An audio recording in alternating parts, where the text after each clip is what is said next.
Combat Information Center is manned 24 hours a day, 7 days a week when the ship is underway. There are three main responsibilities for CIC that take place in this room.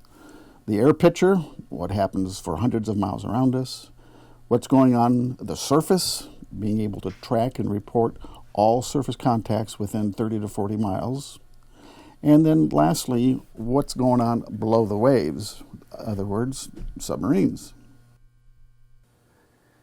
In this video, we're just going to talk about the ASW functions of CIC.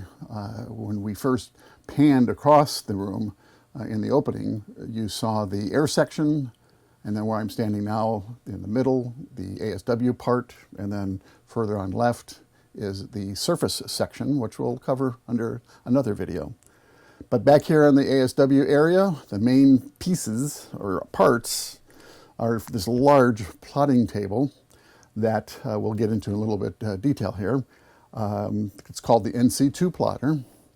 Next to it is a radar repeater, which the operator there can select from a number of different radars to help him see the helicopters and submarine trackers, aircraft S2 trackers that he might be controlling and helping them run their search patterns.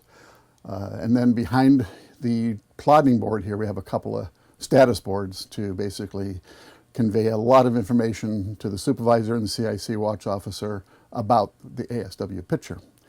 Because it's important to note that what you see here and what goes on here in CIC in terms of ASW is just literally the tip of the iceberg. There is so much information flowing into the Hornet when she was a anti-submarine warfare group leader or commander. I mean, there are S2 trackers out there, many of them, that have dropped sonobuoys. And here's a quick shot of one. They are on display in the back part of CIC and are receiving just tons of information from those sonobuoys, which is actually being streamed back here to the Hornet and through a special bunch of equipment called a data link. And then from there, that information goes to a room called ASCAC, ASCAC, which stands for Anti-Submarine Classification and Control. What also is going into ASCAC is the sonar information from our own sonar room, which is located way forward on the ship underneath the forecastle. And we also have destroyers in the area with their own sonars, very active sonars, and they're radioing information back to us, typically to the ASCAC.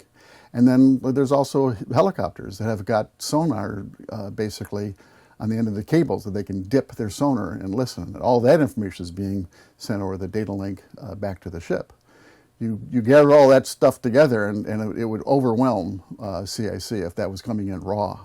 So the ASCAC acts as a filter, and the classification part of it basically is it's taking all that data and figuring out what is a real or an actual submarine contact. And at that point, they will send in through their end of the NC2 plotter information to this device here that will then display a light on the surface top here that indicates the relative position of a submarine relative to the Hornet. And then more information is relayed in via sound-powered phone talkers to the status board behind me here, and has whether it's coming from an accompanying destroyer or helicopter or one of the S2 trackers. It's all that classification stuff or information goes back there, and again, it's available for the CIC watch officer and the watch supervisor to make informed decisions, and from those decisions are then passed up to the bridge, captain's bridge, and also to the admiral's flag plot. So with the lights on, taking a look at the top of the NC2 plotter, it was a glass top, or is a glass top device that has projection equipment down below that moves with the movement of the ship, and also that will indicate the targeting information for the submarines we're tracking.